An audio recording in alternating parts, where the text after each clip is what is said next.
Hi, I'm late. Hi. Let me close this so I'm a little quiet. Well, that snuck up on me. Got out of my meeting and all of a sudden I had time and then I didn't have time. So anyway, here I am. I'm a little late, but here I am. Is that you, Dad, coming on? Could be my dad. Hello. Let's see. I have glasses on. That's good. I got my penguins on. It is my dad. Hi, Dad. Sorry I'm late. I got caught up. Um, okay, let's see. It is Tuesday, March 9th, 2021. This is Frankenstein Tea. This is a daily short story program for adult listeners. I read short stories and you listen. It has been a pleasure spending the last year with you, reading short stories and exploring literature and new genres and different authors and different voice and different tones and different ideas and thoughts. I have loved them all. I've loved them all. Um, and I'm going to read this week and I'm going to read next week and then I'm on vacation. So we'll see. Maybe I'll read to you from vacation. But by then we will have done it a year. We will have made it a year, which was our goal. It's hard to imagine. I know all of us are having these year anniversaries here with this pandemic. We're all marking a year. It's crazy. It's a crazy time. And we're not through it yet, right? So we're marking years, we're reminiscent. I hope that you feel good about still being here and making it through. And our thoughts and prayers go to families and friends who have people that didn't make it through. What a horrible number that is, over 500,000 people. Terrible, terrible tragedy that we'll feel for a long time. But we're still in it, so wear your mask and wash your hands and get vaccinated. But that's not the end of the road for a little bit longer. We have to be vigilant and take care of ourselves, and so I encourage you to do that. Please do that. Keep at that. I know in our work, only one of us has been vaccinated, so we're still all really safe and cautious. And the library messaging that I received yesterday. Right, today's Tuesday. Yeah, on Monday when I was at a meeting was like, we're not changing too much till the end of summer, early fall. That's the message from the Rhode Island State Office of Library Information and Services. We're staying like kind of right where we're at until the fall. So and that's good. I'm proud of that decision. I think we should be. I think we should remain vigilant and keep each other safe and carry forward like that. It's a little bit of a pain, but we're doing it now and we'll do it for a little while longer. And then, next fall and winter are going to be just super fabulous. So that's the goal. Keep your eyes on the prize, everybody. All right, that's my pep talk for today, but I'm late. So I had a bunch of meetings. Then I was meeting with staff, and lucky for me, in the last meeting I was in, I was reading during it, scanning for something to read, and I found something. But again, I haven't pre-read it. Let's hope I can do it. Let's hope I don't botch it up. I'm always worried about that, huh? I don't usually botch it. Actually, yesterday I did well, didn't I? I read that story, and I had not pre-read that, and I did pretty good at that. This one makes me a little more nervous. This is a little bit different. I can tell by looking at it, scanning it. This is going to be a little bit different, but I'm going to go for it. It's an author I don't think I've ever read. It's Thomas Wolfe. Thomas Wolfe. Wow. He died at the age of 38 and he left 4 large novels, 2 of them not then published. Wow. He lived from 1900 to 1938. Wow, interesting. And what I'm going to read today is not a large novel. It's Thomas Wolfe, An Angel on the Porch. And it says here, An Angel on the Porch An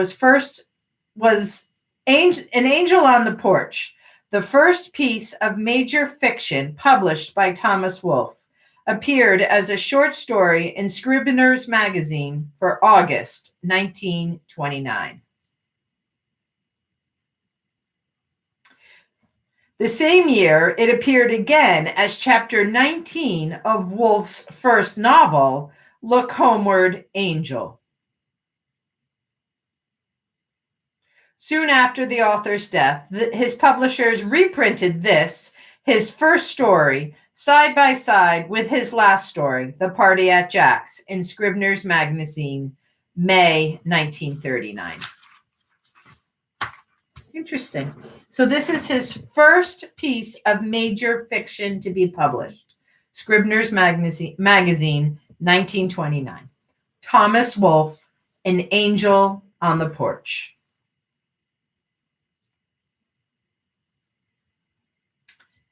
Late on an afternoon in young summer, Queen Elizabeth came quickly up into the square past Gant's marble shop, leaned upon the rail, and talked with Xanadu, the faithful, burly Swiss, who, fenced in a little rented place among Gant's marbles, was probing with delicate, monocled intentness into the entrails of a watch. "There goes the Queen," said Gant, stopping for a moment their debate. "A smart woman, a pippin as sure as you're born," he added with relish. He bowed gallantly with a sweeping flourish of his great boned frame of 6'5". "Good evening, madam." She replied with a bright smile of friendliness which may have had in it the flicker of old memory, including Xanadu, with a cheerful and personal nod. For just a moment more, she paused, turning her candid stare upon smooth granite slabs of death, carved lambs, and cherubim within the shop, and finally on an angel stationed beside the door upon Gant's little porch. Then, with her brisk, firm tread, she passed the shop, untroubled by the jeweler's heavy stare of wounded virtue, as he glowered up from his dirty littered desk, following her vanishing form with a guttural mutter of distaste. They resumed their debate. "And you may mark my words," proceeded Grant, wetting his big thumb as if he had never been interrupted, and continuing his attack upon the Democratic Party and all the bad weather, fire, famine, and pestilence that attended its administration. "If they get in again, we'll have soup kitchens.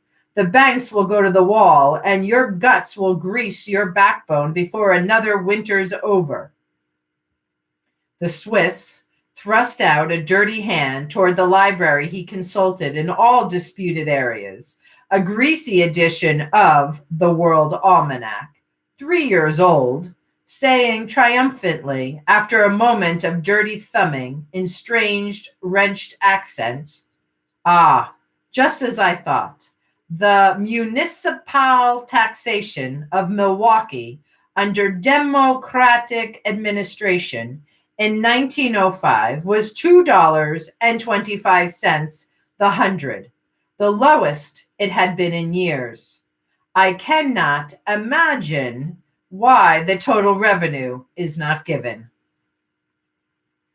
Judiciously reasonable, statistically argumentative, the Swiss argued with animation against his Titan, picking his nose with blunt black fingers, his broad yellow face breaking into flaccid creases as he laughed gutturally at Gant's unreason and at the rolling periods of his rhetoric.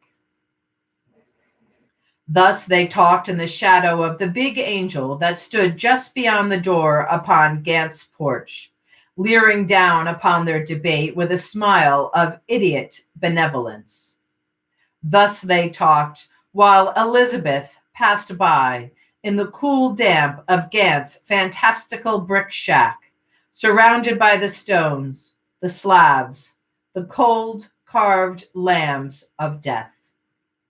And as they talked, the gray and furtive eyes of the stonecutter, which darkened so seldom now with the shade of the old hunger, for stone and the cold wrought face of an angel, looked out into the square at all little pollution of the town, touched, as that woman passed his door with gallant tread, by a memory he thought had died forever. The lost words, the forgotten faces. Where? When? He was getting on to 65. His long, erect body had settled. He stooped a little. He spoke of old age often, and he wept in his tirades now because of his great right hand, stiffened by rheumatism, which once had carved so cunningly the dove, the lamb, the cold joined hands of death, but never the soft stone face of an angel. Soaked in pity, he referred to himself as the poor old cripple who has to provide for the whole family.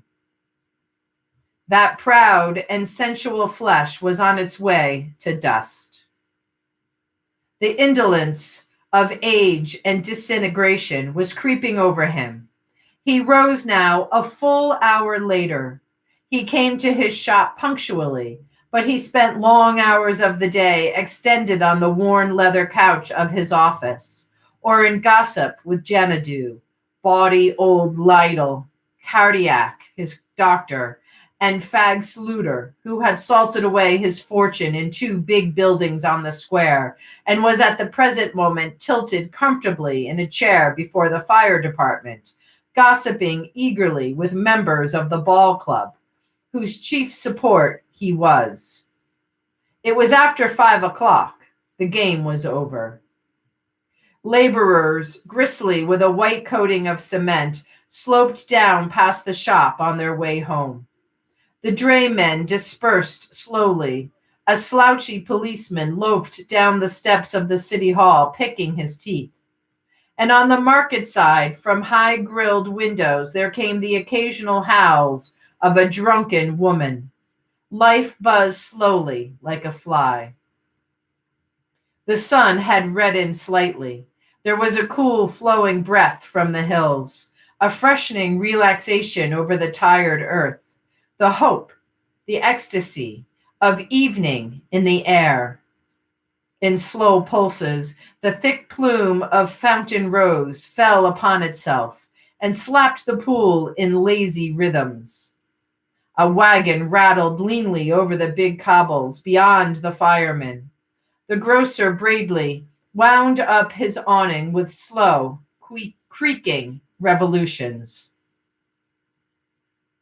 Across the square, at its other edge, the young virgins of the eastern part of town walked lightly home in chattering groups.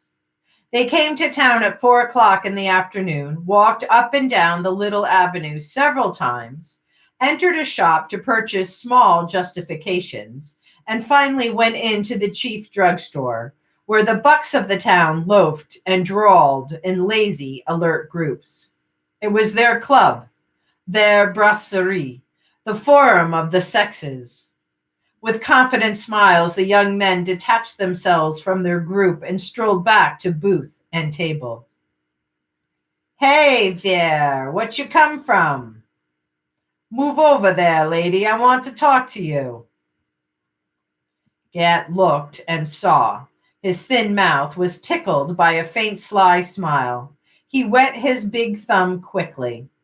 While his fugitive eyes roved over the east end of the square, Gant talked with Janadu.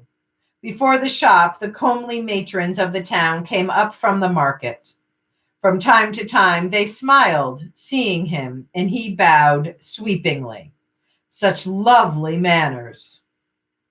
"The King of England," he observed, "is only a figurehead. He doesn't begin to have the power of the President of the United States." "His power is severely limited," said Janadu gutturally, "by custom, but not by statute. In actuality, he is still one of the most powerful monarchs in the world." His thick black fingers probed carefully into the viscera of a watch. "The late King Edward, for all his faults," said Gant, wetting his thumb, was a smart man. This fellow they've got now is a non-entity and a nincompoop. He grinned faintly with pleasure at this ghost of his old rhetoric, glancing furtively at the Swiss to see if the big words told. His uneasy eyes followed carefully the stylish carriage of Queen Elizabeth's well-clad figure as she came down by the shop again. She smiled pleasantly, bound homeward for her latticed terrace. He bowed elaborately. "Good evening, madam," he said. She disappeared. In a moment she came back decisively and mounted the broad steps. He watched her approach with quickened pulses. 12 years. "How's the madam?" he said gallantly as she crossed the porch. "Elizabeth, I was just telling Janadu you were the most stylish woman in town." "Well, that's mighty sweet of you, Mr. Gant," she said in her cool, poised voice. "You've got a good word for everyone." She gave a bright, pleasant nod to Janadu, who swung his huge, scowling head ponderously around and muttered at her. "Why, Elizabeth," said Gant, "you haven't changed an inch in 15 years. I don't believe you're a day older." She was 38 and cheerfully aware of it. "Oh, yes," she said, laughing. "You're only saying that to make me feel good. I'm no chicken anymore." She had a pale, clear skin, pleasantly freckled, carrot-colored hair, and a thin mouth live with humor. Her figure was trim and strong, no longer young. She had a great deal of energy, distinction, and elegance in her manner. "How are all the girls, Elizabeth?" he asked kindly. Her face grew sad. She began to pull off her gloves. "That's what I've come to see you about," she said. "I lost one of them last week." "Yes," said Grant gravely. "I was sorry to hear of that." "She was the best girl I had," said Elizabeth. "I'd have done anything in the world for her. We did everything we could." She added, "I have no regrets on that score. I had a doctor and 2 trained nurses by her all the time." She opened her black leather handbag, thrust her gloves into it, and pulling out a small blue-bordered handkerchief, began to weep quietly. Said Grant, shaking his head. "Too bad, too bad, too bad. Come back to my office," he said. They went back to the dusty little room and sat down. Elizabeth dried her eyes. "What was her name?" he asked. "We called her Lily. Her full name was Lillian Reed." "Why, I knew that girl," he exclaimed. "I spoke to her not over 2 weeks ago." He convinced himself permanently that this was true. "Yes," said Elizabeth. "She went like that. One hemorrhage right after another. Nobody even knew she was sick until last Wednesday. Friday she was gone." She wept again. He clucked regretfully. "Too bad. Too bad. She was pretty as a picture." "I couldn't have loved her more, Mr. Grant," said Elizabeth, "if she had been my own daughter." "How old was she?" he asked. 22, said Elizabeth, beginning to weep again. "What a pity. What a pity," he agreed. "Did she have any people?" "No one who would do anything for her," Elizabeth said. "Her mother died when she was 13. She was born out here on the Beetree Fork, and her father," she said indignantly, "is a mean old devil who's never done anything for her or anyone else. He didn't even come to her funeral." "He will be punished," said Gant darkly. "As sure as there's a God in heaven," Elizabeth agreed. "He'll get what's coming to him in hell, that dirty old crook," she continued virtuously. I hope he rots. You can depend upon it, he said grimly. He will. Ah, Lord. He was silent a moment while he shook his head with slow regret. A pity, he muttered, so young. He had the moment of triumph all men have when they hear someone has died. A moment, too, of grisly fear. 64.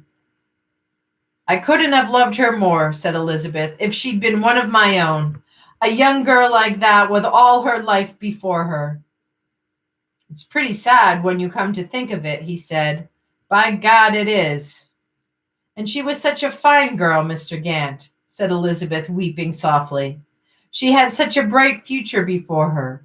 She had more opportunities than I ever had, and I suppose you know, she spoke modestly, what I've done. Why, he exclaimed, startled, you're a rich woman, Elizabeth. Damned if I don't believe you are. You own property all over town. I wouldn't say that, she answered, but I've got enough to live on without ever having doing another lick of work. I've had to work hard all my life. From now on, I don't intend to turn my hand over. She looked at him with a shy, pleased smile and touched a coil of her fine hair with a small, competent hand. He looked at her attentively, noting with pleasure her firm, uncorseted hips, molded compactly into her tailored suit, and her cocked, comely legs tapering to graceful feet, shod in neat little slippers of tan. She was firm, strong, washed, and elegant. A faint scent of lilac hovered over her. He looked at her candid eyes, lucently gray, and saw that she was quite a great lady. By God, Elizabeth, he said, you're a fine-looking woman. I've had a good life, she said. I've taken care of myself. They had always known each other since first they met. They had no excuses, no questions, no replies. The world fell away from them. In the silence, they heard the pulsing slap of the fountain, the high laughter of Bawdrey in the square. He took a book of models from the desk and began to turn its slick pages. They showed modest blocks of Georgia marble and Vermont granite. I don't want any of these, she said impatiently. I've already made up my mind. I know what I want. He looked up, surprised. What is it? I want the angel out front. His face was startled and unwilling. He gnawed the corner of his thin lip. No one knew how fond he was of the angel. Publicly, he called it his white elephant. He cursed it and said he had been a fool to order it. For 6 years, it had stood on the porch, weathering in all the wind and rain. It was now brown and fly-specked, but it had come from Carrara in Italy, and it held a stone lily delicately in one hand. The other hand was lifted in benediction. It was poised clumsily upon the ball of one fistic foot, and its stupid white face wore a smile of soft stone idiocy. In his rages, Gant sometimes directed vast climaxes of abuse at the angel. Fiend out of hell, he roared. You have impoverished me. You have ruined me. You have cursed my declining years, and now you will crush me to death. Fearful, awful, and unnatural monster that you are. But sometimes when he was drunk, he fell weeping on his knees before it, called it Cynthia, the name of his first wife, and entreated its love, forgiveness, and blessing for its sinful but repentant boy. There was from the square laughter. What's the matter? Said Elizabeth. Don't you want to sell it? It will cost you a good deal, Elizabeth, he said evasively. I don't care, she answered positively. I've got the money. How much do you want? He was silent, thinking for a moment of the place where his angel stood. He knew he had nothing to cover or obliterate that place. It left a barren crater in his heart. All right, he said finally. You can have it for what I paid for it, $420. She took a thick sheaf of banknotes from her purse and counted the money out for him. He pushed it back. No, pay me when the job's finished and it has been set up. You want some sort of inscription, don't you? Yes. There's her full name, age, place of birth, and so on, she said, giving him a scrawled envelope. I want some poetry, too. Something that suits a young girl taken off like this. He pulled his tattered little book of inscriptions from a pigeonhole and thumbed its pages, reading her a quatrain here and there. To each she shook her head. Finally, he said, how's this one, Elizabeth? He read. She went away in beauty's flower, before her youth was spent. Ere life and love had lived its hour, God called her, and she went. Yet whispers faith upon the wind, no grief to her was given. She left your love and went to find a greater one in heaven. Oh, that's lovely. Lovely, she said. I want that one. Yes, he agreed. I think that's the best one. In the musty, cool smell of his little office, they got up. Her gallant figure reached his shoulder. She buttoned her kid gloves over the small pink haunch of her palms and glanced about her. His battered sofa filled one wall. The line of his long body was printed in the leather. She looked up at him. His face was sad and grave. They remembered. It's a long time, Elizabeth, he said. They walked slowly to the front through aisled marbles. Sentineled just beyond the wooden doors of the Angel leered vacantly down. Xanadu drew his great head turtle-wise a little further into the protective hunch of his burly shoulders. They went out into the porch.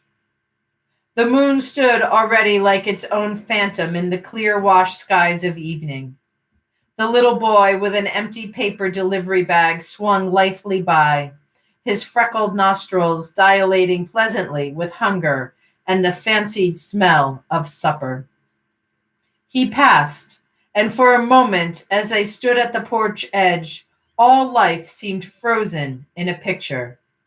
The fireman and Fagsluter had seen Gant and whispered and were now looking toward him. A policeman at the high side porch of the police court leaned on the rail and stared. At the near edge of the central plot below the fountain, a farmer bent for water at a bubbling jet, rose dripping, and stared. From the tax collector's office, City Hall, upstairs, Yancey, huge, meaty, shirt-sleeved, stared. And in that second, the slow pulse of the fountain was suspended. Life was held, like an arrested gesture in photographic abeyance, and Gant felt himself alone move deathward in a world of seemings, as, in 1910, a man might find himself again in a picture taken on the grounds of the Chicago Fair when he was 30 and his mustache black, and noting the bustled ladies and the derbied men fixed in the second's pollution, remember the dead instant, seek beyond the borders for what he knew was there. Or, as a veteran who finds himself upon his elbow near Ulysses Grant before the march and pictures of the Civil War and sees a dead man on a horse. Or, I should say, like some completed Don who finds himself again before a tent in Scotland in his youth, and notes a cricket bat long lost and long forgotten, the face of a poet who had died, and young men and the tutor as they looked that long vacation when they read 9 hours a day for greats. Where now? Where after? Where then?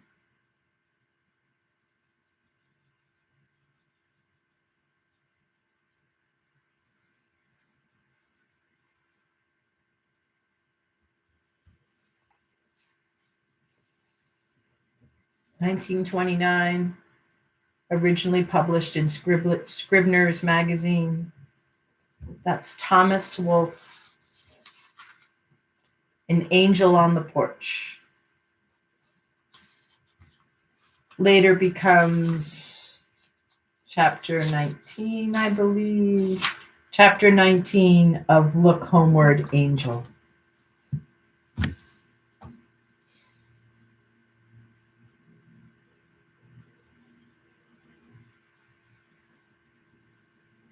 Ah,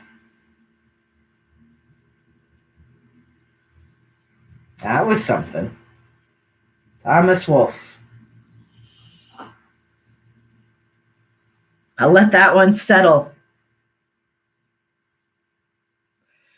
Let that one settle with you all. Simmer, settle and simmer. See what that percolates for you. Settle, simmer, and percolate. Enjoy it, savor it, sit with it. Listen again, share it. Be well.